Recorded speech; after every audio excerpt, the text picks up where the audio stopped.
से छत्तीसगढ़ से। मैम इसमें जो डिफरेंस नजर आ रहा है, एक तो बहुत सारा जो पहली इमेज है वो सूखी हुई है, और उसके जो पत्ते हैं काफी छोटे छोटे हैं, और उसका जो डंडल है वो भी इतना डेवलप्ड नहीं है और हरा भरा नहीं है। वेराज जो दूसरी इमेज है तो उसके पत्ते भी लंबे हैं, हरे भरे हैं, और उसके जो डांडी या फिर जो डंडल हम जिसे बोलते हैं वो भी काफी लंबी है, और बैकग्राउंड में भी काफी हरा भरा है। तो बाकी साथी भी जोड़ सकते हैं इसमें। नंद किशोर, मैं हेलो। नमस्ते सभी को। हाँ मैडम, नमस्ते सभी को। मैं नंद किशोर भगत बोल रहा था दंतेवाड़ा से। इसमें जो फोटो दिख रहा है दोनों इमेज में, वो एक पहले वाले इमेज में तो एक जो मैडम ने पहले बताया वो ठीक है। दूसरी बात ये दिख रही है कि पहले वाले इमेज में केवल सिंगल क्रॉप दिख रहा है, और दूसरे वाले इमेज में जो है वो कई तरह के क्रॉप आपको दिख रहे हैं। ये दो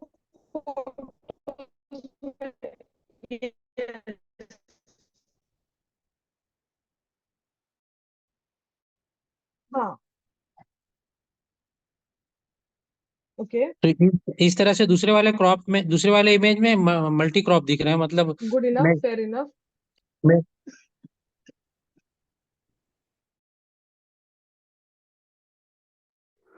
हेलो, मैं भूपेंद्र सिंह बोल रहा हूँ। बिल्कुल बिल्कुल सही है। और एक किसी तो को इसमें कुछ आपको फर्क नजर आ रहा है? हाँ हाँ, भूपेंद्र जी बहुत बोलिए। चीजें फर्क है। एक तो वहाँ पर मोनोक्रॉप है जो कि एकदम लॉस हो गया है पूरा खेती किसान उसका। और हम्म, यहाँ पर जो है मिक्स क्रॉपिंग इन्होंने किया है। इसके साथ इन्होंने पिजन पी भी लगाया है कि जो कि ग्राउंड को अपने आप नाइट्रोजन देता है, एक होता है। और इसमें कई तरह के क्रॉप लगे हैं जो मिट्टी को, एक तो मिट्टी से जो फर्टिलाइजर लेते हैं, एक मिट्टी को देते भी हैं क्रॉप। इस तरह से यहाँ पर एक कंपेनियन क्रॉप के रूप में खड़े हुए हैं। और यहाँ पर कोई कंपेनियन क्रॉप नहीं है जिसमें जिससे कि पूरा लॉस हो गया है किसान का। और ये इसमें रिस्क सहने की क्षमता बहुत ज़्यादा है। अगर एक एक फसल लॉस होता है तो दूसरा फसल इसको खड़ी हो गई। ये क्लाइमेट चेंज को भी बर्दाश्त, रिलीजियंस ये सिस्टम है इनका। बस मैं तो यही समझ बिल्कुल पाया। बिल्कुल। तो जो कविता जी ने, नंद किशोर जी ने और भूपेंद्र जी ने बताया, बिल्कुल सही बात है। ये हम्म, पहला जो इमेज है ये एकल फसल है। हम्म, ये सनफ्लावर का क्रॉप है जो अभी हार्वेस्टिंग के लिए आ चुका है। ठीक है। और ये वर्षा आधारित होने के कारण अभी जब ये हार्वेस्ट हो जाएगा तो ये खेत उसके बाद फैलो रहेगा। ठीक है। ये जो दूसरा जो इमेज है वही उसी गांव का है, बल्कि नेबरहुड में एक ही बगल का ही खेत है, जहाँ पे आप देखोगे तो ये जो किसान जो खड़ा है वो ट्रेडिशनल क्रॉप कर रहा है। ट्रेडिशनल माने जो पारंपरिक उनके यहाँ पे उस फसल प्रणाली को अकड़ी सिस्टम बोलते हैं। तो इसमें करीब करीब 7 अलग अलग प्रकार के फसलें उगाई जाती है। इनका इसमें मेजर क्रॉप जो है वो पर्ल मिलेट है। और दूसरा जो मेजर क्रॉप है इसमें रेड ग्राम है। बाकी green gram, mod beans, cowpea, castor, ये अलग अलग जो है वो छोटे प्रमाण में इसमें डाला जाता है जैसे उनकी क्या क्या जरूरत है उस काम हिसाब करते हो? से। अब ये पूरा जो डिस्कशन है, अविनाश जी आपको कुछ कहना है क्या? अच्छा, तो ये पूरा आगे का जो भी स्लाइड है मैं थोड़ा सा आपको रन थ्रू करूंगी। जो भी सुरेंद्र जी ने आपको मेल भेजा है उसका एक क्लैरिटी देने के लिए, फिर बाद में टुवर्ड्स द एंड हम 10 मिनट डिस्कशन के लिए रखेंगे जहां पे आप आपकी राय रख सकते हैं। तो अभी मैं प्रेजेंटेशन के थ्रू जा रही हूँ। तो बेसिकली ये जो आप फोटो देख रहे हो, इसका एक स्टडी किया गया था जिसका उद्देश्य ये था कि भारत में अलग अलग जो पारंपरिक पद्धति से जो किसान अपना खेती करते हैं, जिसमें वो पॉली क्रॉपिंग करते हैं, तो उस टाइप ऑफ क्रॉपिंग सिस्टम्स को, पहले तो इन सिस्टम में से आप कॉमन क्या प्रिंसिपल्स निकाल सकते हो उसको समझने का एक ऑब्जेक्टिव था इस पूरे स्टडी का। ये स्टडी किया गया था 2022 में।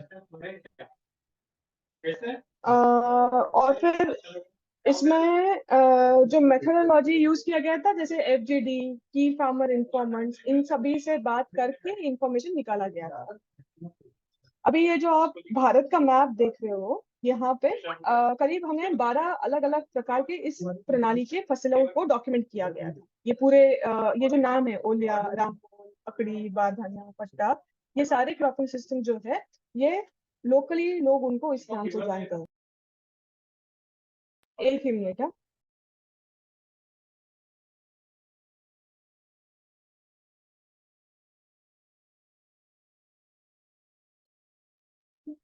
तो ये जो आप लोकली जो नाम देख रहे हो, सात गजरा वगैरह, उसी नाम से लोग अपना जगह पे अलग अलग प्रकार से उस फसल को अभी भी उगाते हैं। इसको हम थोड़ी देर स्किप करते हैं, बाद में देखते हैं। तो ये जो हमने देखा है 1 से लेके 7 तक, ये अलग अलग डिजाइन प्रिंसिपल्स इसमें से उस स्टडी में से निकला गया था। मैं अभी एक एक करके लेके जाते हैं, फिर आपको समझ में आएगा। तो अब जैसे आप देख रहे हो, मैंने क्योंकि यहाँ पे कुछ ही कम जगह थी तो मैंने कुछ ही इस क्रॉपिंग सिस्टम के फोटो लगाया है, लेकिन ये सभी के लिए वैलिड है जो भारत के नक्शे पे दिख रहा था। तो diversity in crop and variety, इसका मीनिंग ये है कि एक ही क्रॉपिंग सिस्टम में करीब करीब 7 से लेके अलग अलग 20 प्रकार के फसलें वो एकत्रित करके लगाते हैं।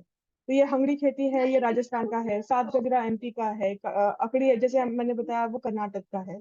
तो ये diversity in crop and variety, इसमें हालांकि बस क्रॉप ही नहीं, लेकिन वैरायटी, एक ही वैरायटी के भी अलग अलग ड्यूरेशन के भी क्रॉप लगाते हैं। जैसे मीसा चासा में रागी का जो वैरायटी है, 2 प्रकार का वैरायटी जाता है, short duration and long duration. तो शॉर्ट ड्यूरेशन वैरायटी वो लोग इमीडिएट खाने के लिए इस्तेमाल करते हैं, एंड लॉन्ग ड्यूरेशन फिर बाद में साल में इस्तेमाल करने के लिए रखते हैं। और फिर कभी कभी बारिश की वजह से अगर शॉर्ट ड्यूरेशन बर्बाद भी हो जाता है तो लॉन्ग ड्यूरेशन का फसल उनके पास रहता है। तो उस हिसाब से वो लोग क्रॉप डाइवर्सिटी और वैरायटी दोनों प्रकार का वो आप डाइवर्सिटी देख सकते हो इस प्रकार की फसल में।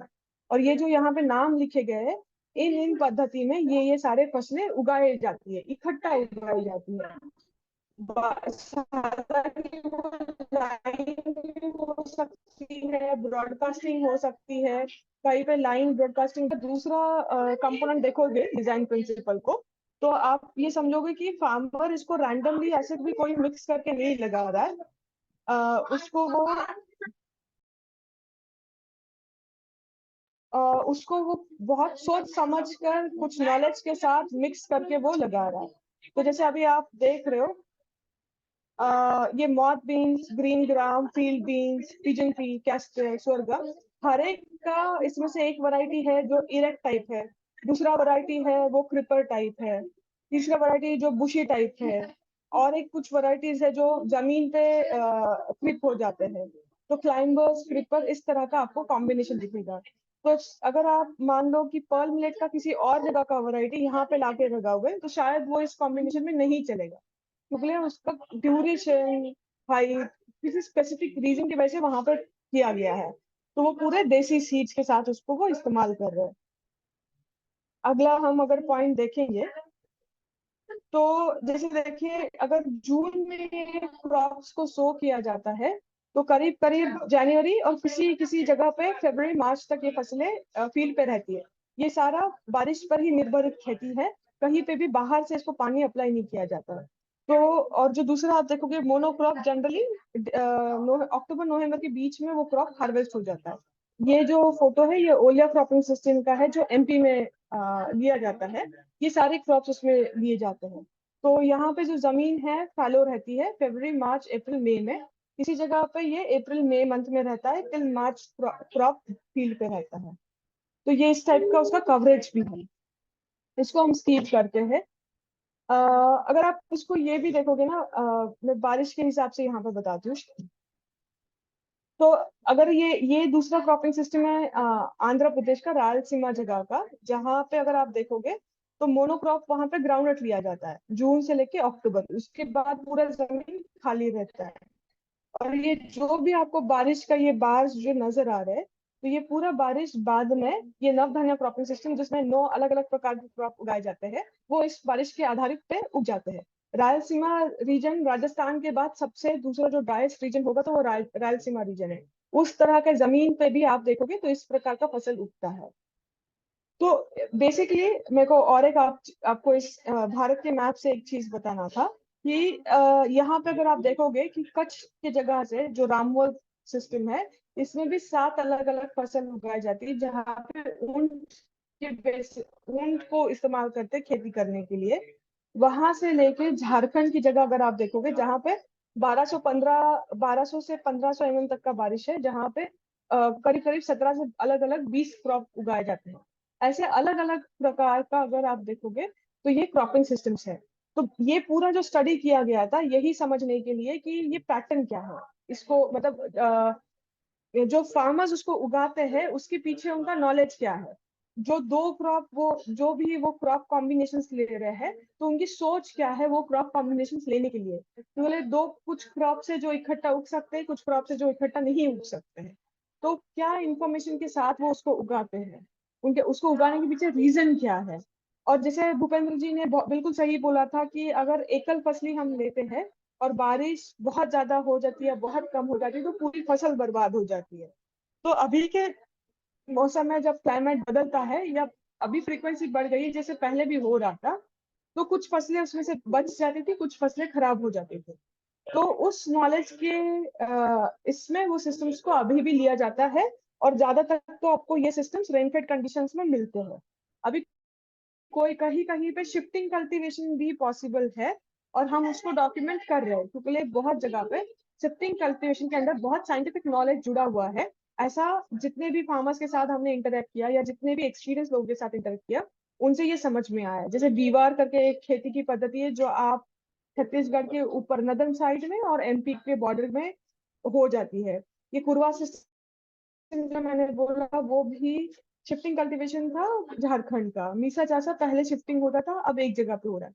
तो ये जो पूरा इंफॉर्मेशन है, अभी हमारा ये सोच था कि क्या हम छत्तीसगढ़ में इस प्रकार का क्रॉपिंग सिस्टम्स को डॉक्यूमेंट कर सकते हैं क्या।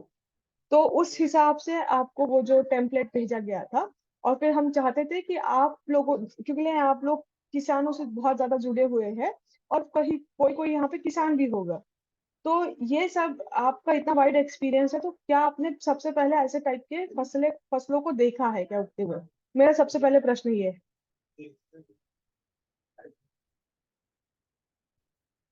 आप सभी ने ऐसा टाइप का फसल का उगने का पद्धति कहीं पे देखा है।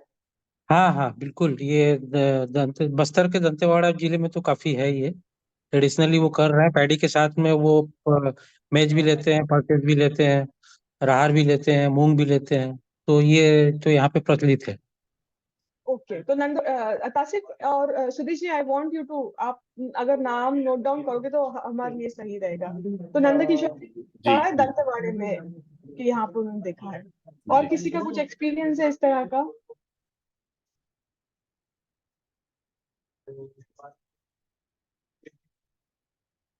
और भी किसी ने कुछ ऐसा एक्सपीरियंस किया है। अच्छा, सबसे पहले before we go into understanding the experience, आपको कंसेप्ट समझ में आ गई हम क्या देखना चाह रहे हैं। जी मैम। राइट उपेंद्र जी, सभी को समझ में आया। इसमें किसी को भी, जो मैंने पिछले 10 मिनट में बात किया, इसमें किसी को भी कुछ डाउट है क्या। हम्म। इसमें डाउट नहीं है। एक्चुअल में जो अपलैंड पर तो इधर हर जगह, मतलब हमारे नॉर्थ छत्तीसगढ़ में हर जो अपलैंड पर है, जहाँ पर अरहर, मक्का, पिजन पी, कई क्रॉप मिक्स करके डालते ही हैं। यहाँ पर इनका ट्रेडिशनल ही है। खाली जो जो लो लैंड है उसी पर तो जो है ज़्यादातर मोनोक्रॉपिंग होता है, कि पैडी लगाए तो पैडी लगाए, इस तरह का है। तो इस तरह के क्रॉप तो दिखते हैं। Hello hello. मेरी आवाज आ रही है क्या। हाँ जी सर, बोलिए। हाँ हाँ, मेरा नाम सुरेश नाग है, मैं दंतेवाड़ा से ही हूँ। और जो मल्टी क्रॉप की बात चल रही थी उस पे हमारे यहाँ पे बचपन से ही मैंने देखा है। मैं खुद किसान भी हूँ और किसानों के लिए काम भी कर रहा हूँ। तो हमारे यहाँ पे जैसे भगत जी बोल रहे थे कि धान के साथ में अरहर है, भेंडा है, उड़द है, ये सब जो क्रॉप है ये लगा दिया जाता था। और साथ में जैसे जोंदरा है, जोंधरा का फसल जब लेते हैं तो उसके साथ में जो सॉरी दलहन मेरा वाली फसलें नेटवर्क चला गया था। कोई नहीं प्राची, आवाज आ रही है क्या?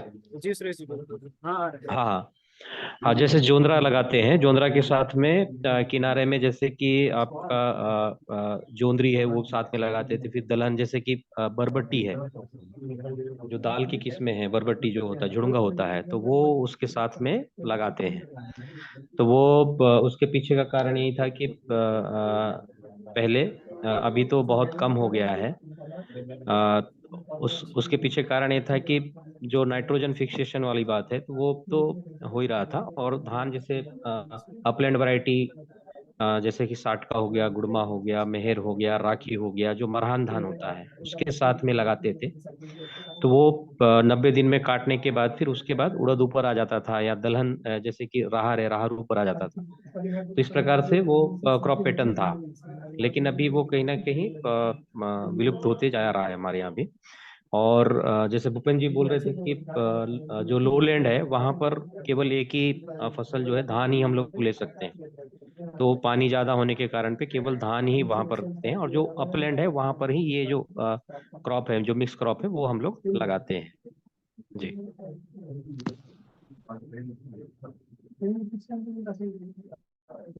प्राची बोलिए। यस यस, तो देखिए अभी शायद मेरे को लगता है कि जो कंसेप्चुअली हमको बात करनी थी, तो आपको एटलीस्ट कंसेप्चुअली हम क्या चाह रहे हैं ये समझ में आ गया। तो अभी मुझे पूछना है सुधीर जी आपसे कि हम अभी पूछ ले कि कौन कौन इसको करेगा। ये फॉर्म भरने के लिए रिक्वेस्ट करेंगे इसके बाद। ओके, जी ठीक ठीक है। प्राची जी, सुधीर। हाँ हाँ जी, आप पूछ रही हैं कि फॉर्म भरने के लिए अभी गाइडेंस देना, आप फिर से एक बार पूछेंगी? हाँ, तो मेरा कहना ये है कि क्या अभी हम पूछ लें कि कौन कौन इंटरेस्टेड है इसको डॉक्यूमेंट करने में, ये पहला, जी या वो फॉर्म में अपना इंटरेस्ट भरे and then we will proceed further.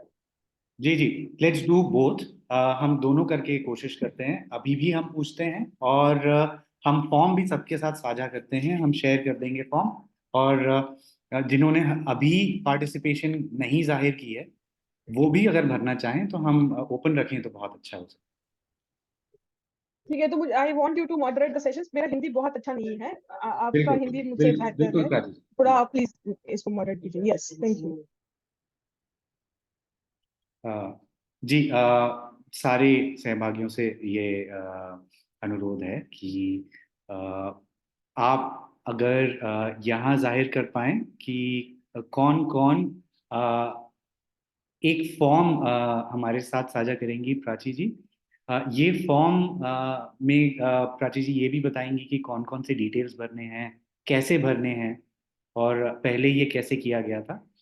तो इसमें अगर आपका इंटरेस्ट है, अगर आप इसे भरना चाहते हैं, इसमें भरने के बाद आपको क्या फायदा होगा ये भी प्राची जी आपको बताएंगे। तो अगर आप इसमें ये करना चाहें, ये बहुत छोटा सा एक फॉर्म होगा जो 29 तारीख तक आपको भरना होगा। आखिरी जो दिनांक है इसका वो 29 फरवरी होने वाली है। तो इसके बारे में बाकी जो डिटेल्स हैं वो भी बताएंगी प्राची जी।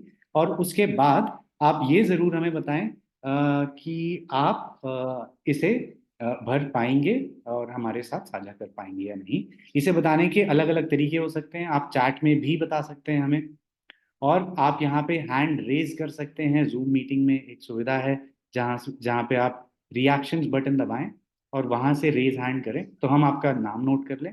और कुछ भी नहीं तो आप सिर्फ माइक से अपना नाम बता सकते हैं तो भी हम उसे नोट कर पाएंगे। जी धन्यवाद।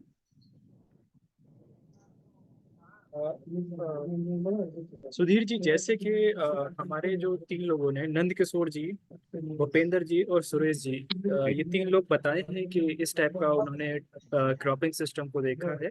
जी जी हाँ, तो ये 3 लोगों ने तो बता दिया है। जी और बाकी कोई इच्छुक हो तो वो लोग फॉर्म को फिल कर सकते हैं, जैसे कि सुधीर जी ने बताया और प्राची ने बताया, है ना?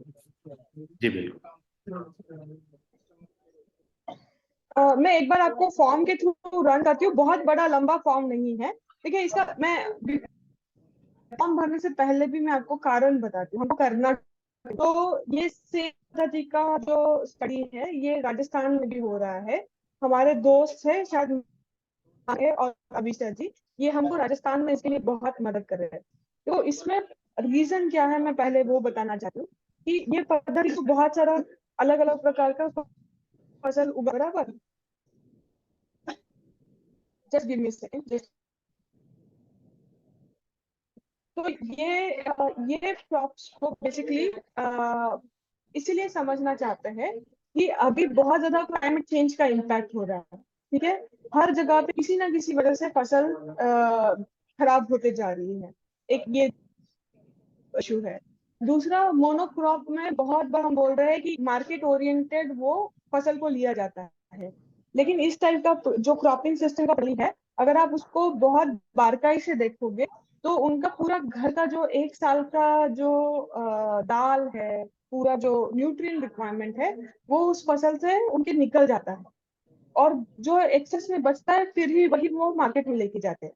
तो ऐसा कहा जाता है बार बार कि ये प्रणाली इकोनॉमिक नहीं है, लेकिन कहीं ना कहीं पे अगर फार्मर उसको अभी भी ले रहा है जहाँ पे रेनफेड कंडीशन है और हिली टेरेन है, तो उसको कुछ ना कुछ मुनाफा हो रहा है, तभी जाके वो ले रहा है। तो आज के कंटेक्स्ट में, क्लाइमेट चेंज के कंटेक्स्ट में, इनकम के कंटेक्स्ट में, लेबर के कंटेक्स्ट में, इसको अगर हम और गहराई से समझे तो क्रॉप डाइवर्सिफिकेशन ये शब्द जब इस्तेमाल होता है, जब गवर्नमेंट के अलग अलग स्कीम्स में ये शब्द का इस्तेमाल किया जाता है, तो बेसिकली वो ज्यादातर तो एक के बाद दूसरा क्रॉप या तो फिर इंटरक्रॉप इसी की बात होती है, उसके बियॉन्ड दूसरा क्रॉप पर बात नहीं होता। और फिर हर एक इस पद्धति में आप देखोगे तो देसी है। तो क्या हम इसको गहराई से समझ के कुछ प्रॉपर लर्निंग्स निकाल सकते हैं क्या, जिसको हम बाद में अपना जो जहाँ पे भी आप काम करें उसमें इस्तेमाल कर सकते हैं। ये करने के लिए हम इसको कर रहे हैं। तो मैं चाहती हूँ कि तासिफ एक बार अगर आप आपका स्क्रीन ओपन करके फॉर्म को थोड़ा सा एक बार रन थ्रू करोगे तो बेहतर रहेगा, टीम को समझ में आएगा ब्रीफली, बहुत डिटेल में नहीं लेकिन ब्रीफली फॉर्म को ये करिएगा। तब तक कविता जी अपना क्वेश्चन पूछेगी। यस कविता जी। हाँ कविता जी आप जी जी, मुझे क्वेश्चन नहीं पूछना था, वो फॉर्म भरने के लिए मैंने हैंड रेज किया है। अच्छा अच्छा, तो मैं आपको जैसे इसका बैकग्राउंड तो समझ में आ गया है शायद, तो मैं आपको स्क्रीन जी जी शेयर बिल्कुल। को फॉर्म के थ्रू रन थ्रू करवाती हूँ। बहुत सिंपल सा फॉर्म है, बहुत गहराई उसमें नहीं है, ये समझ लीजिए।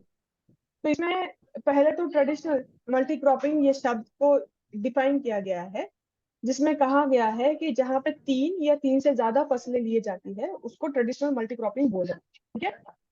जो पर्सन इसको भर रहा है उसका खुद का नाम, उसका ईमेल आईडी, मोबाइल नंबर, वो किस संस्था से जुड़ा है, अगर वो किसी संस्था से जुड़ा नहीं भी होगा तो वो वैसे भी अपना नाम लिख सकता है, ठीक है।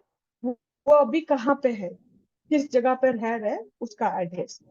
तो लोकली उस फसल प्रणाली को, जो भी क्रॉपिंग सिस्टम, उसका लोकल नाम क्या है। अगर लोकल नाम नहीं है तो आप सिंपल सा उसको नाम नहीं है ये बोल दीजिए, चलेगा। फिर जिस जगह से, जिस डिस्ट्रिक्ट से ये बिलोंग करता है ये प्रणाली, उस डिस्ट्रिक्ट का आप नाम लिखिएगा। फिर ये वर्षा आधारित है या इरिगेटेड है या जहाँ पे दोनों का सुविधा है वो उस तरह से उगाता है, इसको आप टिक करोगे। फिर कौन से उसमें फसल लिए जाते हैं, जैसे आपने बहुत लोगों ने बताया कि उसमें पैडी है, बहुत सारे नाम आपने बताया, राइट। तो वो फसल के यहाँ पे नाम लिखना। तो दूसरा क्वेश्चन है कि अभी फिलहाल ये प्रैक्टिस में है क्या, ये खेती अभी प्रैक्टिस में है क्या, यस और नो। कितने फार्मर्स उसको प्रैक्टिस करें, ये अप्रोक्सीमेशन है, मैं जानती हूँ सबको, किसी को एग्जैक्ट नंबर नहीं पता होगा, लेकिन एक फार्मर प्रैक्टिस कर रहा है, 2 फार्मर प्रैक्टिस कर रहा है, या 500 फार्मर्स प्रैक्टिस कर रहे हैं, 100 फार्मर्स प्रैक्टिस कर रहे हैं, ये इसको अंदाज से लिखना है। अगर नहीं है तो आप सीधा लिखिए मालूम नहीं है, स्टिल इट्स ओके, ठीक है। और फिर दूसरा, ये अभी आपको ये संबोधित किया गया वो प्रश्न है कि क्या आप इस प्रैक्टिस को डॉक्यूमेंट कर सकते हैं या नहीं। तो ऊपर तक तो बहुत लोगों को इन्फॉर्मेशन पता होगी, लेकिन किसी किसी केस में ऐसा हो सकता है कि वो खुद तो नहीं डॉक्यूमेंट कर सकते, तो लेकिन हम आपको रीच आउट करेंगे कि आप किसी और से हमको जोड़ दो अगर आप नहीं कर सकोगे। और ये लास्ट वाला है, can you give time for documentation. तो जैसे अगर आप इसको पूरी एक अगर आपके के फील्ड में ये काम हो रहा है जहाँ पे आप एक्चुअली खुद का काम करते हो, तो 15 डेज टाइम, पूरा दिन भी नहीं, आप दो दो तीन तीन इंस्ट्रक्शन करोगे तो 15 दिन में आपका ये डॉक्यूमेंट हो जाएगा। फिर उसके आगे फिर खरीद में क्या करना है वो हम देखेंगे। तो ये इस तरह का ये पूरा फॉर्म है। ठीक है, ये सिंपल सा फॉर्म है, इसका लिंक मैं अभी चैट बॉक्स में भी डाल रही हूँ। और सुदेश जी आपको इस कॉल के बाद फिर से एक बार मेल रीसेंड करेंगे सो दैट आप उसको देख सकते हैं। ठीक है, जी तो जी अभी प्राची ये जो प्राची भी इसको उसका डॉक्यूमेंट डेट हाँ यस उसका थोड़ा करेक्शन करना, डेट का देखना जरा एक बार, उसमें कितना डेट दिया ये 29 फरवरी, एक सेकंड नहीं उसमें डेट 17 फरवरी दिखा रहा है, चेंज कर दें। गलती से हुआ है वो, एक हाँ कोई नहीं। ये। तो ये 29 फरवरी से पहले इसको भर दीजिएगा। तो हम उसके बाद उन लोगों से, सिलेक्टेड लोगों से फिर आगे बात कर पाएंगे। अभी इसमें किसी को कुछ डाउट है क्या? जी प्राची जी, कविता जी ने हाथ उठाया। आई थिंक उनको फॉर्म के बारे में जानकारी चाहिए थी, तो यस मैंने लिंक भी शेयर किया है। फिर से आपके ग्रुप में जिस तरह से आपने कम्युनिकेट किया, ये लिंक को फिर से एक बार शेयर करिएगा वो पोस्ट के साथ। जी जी ठीक है, अभी और किसी को कुछ डाउट है इसमें?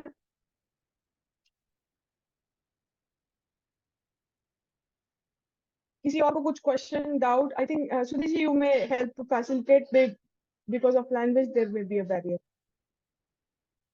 इसमें आपने एक चीज बताया डॉक्यूमेंट करने के लिए इसको प्रैक्टिसेस को, तो डॉक्यूमेंट करते समय अपने को क्या क्या चीजें ध्यान में रखना है, वो सारी चीजें भी अगर बताई जाती है। इस फॉर्म में तो बहुत कम चीजें लिखी हुई है जो बिल्कुल बिल्कुल, देखो ये फॉर्म जो है इसका पहला इस्तेमाल का कारण क्या है मैं वो बताती हूँ।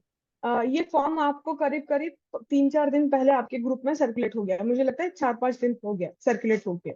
अभी तक इसका नेक्स्ट डेट जो लास्ट डेट है सबमिशन का वो 29 फरवरी रखा है। तो बेसिकली अगर मान लो 100 लोगों ने इस फॉर्म को भरा, ऐसा मान लीजिए, तो 100 में से सभी लोगों को वो कंसेप्ट शायद समझ में नहीं आया होगा, बस किसी लोगों को कंसेप्ट समझ में आया होगा। और फिर कहीं कहीं पे उन्होंने मोनोक्रॉप के बारे में, एकल फसली के बारे में भी लिखा होगा। तो वो 100 में से शायद हमारे इस डिस्कशन के हिसाब से बस 20 ही लोग हैं जो एक्चुअली उस प्रणाली को जानते हैं। तो वो सॉर्ट आउट करने के लिए ये फॉर्म को भरा गया। तो मान लीजिए अगर 100 लोगों को ये फॉर्म पहुंचा है तो उसमें से एग्जैक्टली बात किससे करना है उसके लिए ये फॉर्म भेजा गया है। एक बार पूरा डिटेल समझ में आता है कि उस 100 में से ये 20 ही लोग हैं जिनके पास इस टाइप का फसल का प्रणाली है, तो आगे का पूरा डिस्कशन उन्हीं के साथ होगा। तो फिर वो किस तरह से डॉक्यूमेंट करना है, एफजीडीज करना है, तो कौन सा क्या बात करके आपको वो इंफॉर्मेशन लेना है, पहले के कुछ एग्जाम्पल्स है उसको आपको शेयर किए जाएंगे देखने के लिए, तो आप उसके थ्रू जा सकते हो। तो इससे आपको बहुत बेहतर तरीके का इंफॉर्मेशन उस क्रॉपिंग सिस्टम का मिलेगा। लेकिन ये अभी के लिए जरूरत उनकी, बस मेरे को कंसेप्ट हम लोग चाह रहे थे कि आपको बस कंसेप्ट समझाए कि किस चीज की बात हो रही है और क्यों हो रही है, इसके लिए ये डिस्कशन रखा है।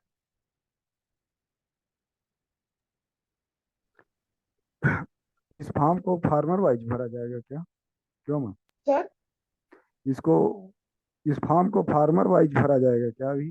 फार्मर वाइज नहीं सर, ये लोकेशन हाँ। वाइज भरिए। अगर आपको लगता है कि एक ही जिले में दो अलग अलग प्रकार की फसल की पद्धति है, अलग अलग प्रकार की, एक ही पद्धति में, मान लीजिए जैसे नव धान्य का मैंने आपको एक उदाहरण दिया, तो उस नव धान्य में कोई कोई फार्मर 9 क्रॉप्स उगाता है, कोई कोई 4 और कोई कोई 5 भी उगाता है, लेकिन सभी लोग उसको नव धान्य ही बुलाते हैं। ठीक है, तो हाँ लेकिन जी। अगर आप नव धान्य और अकड़ी देखोगे तो उसमें क्रॉप अलग अलग है, नहीं, यहाँ सोइंग भी का क्रॉप पद्धति अलग अलग है। या लोग अपने क्रॉप अपने जरूरत के हिसाब से कौन सा ज्यादा पैदा करना है वो अपनी जरूरत के हिसाब से उसको ज्यादा मात्रा में बिल्कुल, जगह में लगा उसी हिसाब से लगा। हाँ, तो हमें बेसिकली फार्मर के हिसाब से इसको नहीं भरना है, नहीं, हमें एक्चुअल में एक, हाँ, तो एक्चुअल में जब अभी आप भर रहे हो, फार्मर का नाम नहीं, फार्मर के नाम से या संस्था के नाम से, जिसके भी नाम से आप भरना चाहते हो, जैसे आप भूपेंद्र जी हो, अगर आप खुद फार्मर हो तो आप फार्मर लिखिए, अगर आप किसी संस्था से जुड़े हो तो संस्था का नाम लिखिए। ठीक है, लेकिन तो फार्मर वाइज नहीं भरना है। मान लीजिए एक जिले में एक जगह पे इस प्रकार का 100 फार्मर्स प्रणाली कर रहे हैं, मान लो 3 विलेजेस में, तो आप एक ही, हमको पूरे क्रॉपिंग सिस्टम को समझना है, कितने लोग कर रहे हैं उसको नहीं समझना है। अच्छा।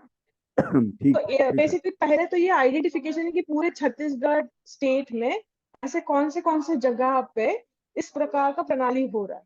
हाँ, मान लीजिए आपके पूरे स्टेट में, छत्तीसगढ़ में 10 जगह पे ऐसे हो रहा है, तो वो 10 को क्या हम डॉक्यूमेंट कर सकते हैं क्या? 10 को करने वाले हजारों फार्मर्स हो सकते हैं, ठीक है, लेकिन हम वो 10 केस स्टडीज को बना सकते हैं। ये इसका आइडिया है। ठीक है, थैंक यू।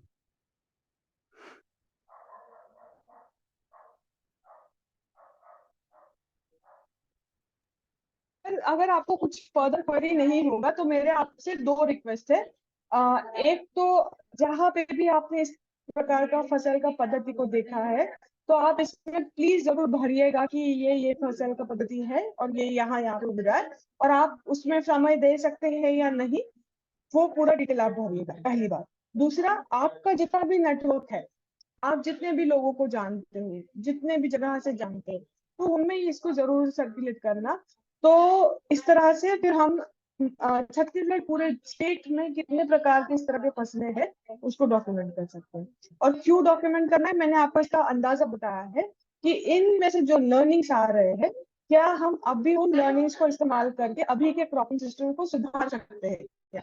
जैसे आप ही ने कहा था भूपेंद्र जी कि रेजिलिएंट बना सकते हैं सिस्टम्स को। तो रेजिलिएंट चाहे वो न्यूट्रिशन एंगल से हो, चाहे वो क्लाइमेट एंगल से हो, अलग अलग एंगल से हो सकता है। तो ये मेरी तरफ से है। अगर कुछ आपके पास पॉइंट अगर एडिशनल ना हो, तो मेरी तरफ से ये पॉइंट मुझे रखना था। Sudhir ji, you can take over now. जी, थैंक यू प्राची जी, बहुत बहुत धन्यवाद।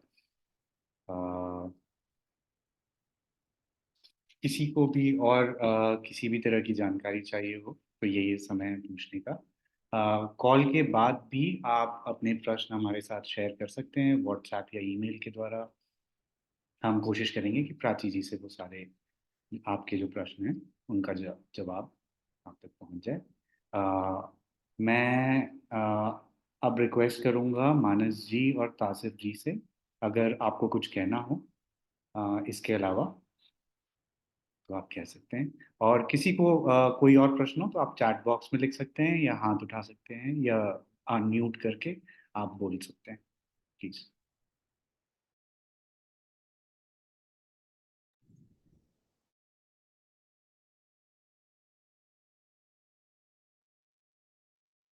तो सुधीर, आई थिंक नहीं, प्राचीन तो हाँ, I think it is enough अभी के।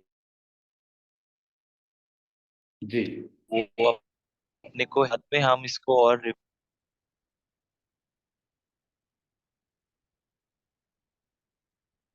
जी, मानस जी आपकी आवाज़ ठीक से नहीं पहुंच रही है। हम जानते हैं आप ट्रैवल कर रहे हैं, शायद नेटवर्क सही ना हो। सुधीर जी, हाँ, नेटवर्क का इशू लग रहा है हमको जी मानस के जी। साथ। तो कहीं ना कहीं जिस तरीके से प्राची ने वो जो प्रेजेंटेशन दिया और जो बताया था कि मोनोक्रॉपिंग का कितना बड़ा नुकसान है, अगर ये मिक्स क्रॉपिंग या मल्टी क्रॉपिंग करते हैं तो पूरा का पूरा एक जीवन चल रहा है फार्मर का, किसान का। तो उसको हमें डॉक्यूमेंट करना।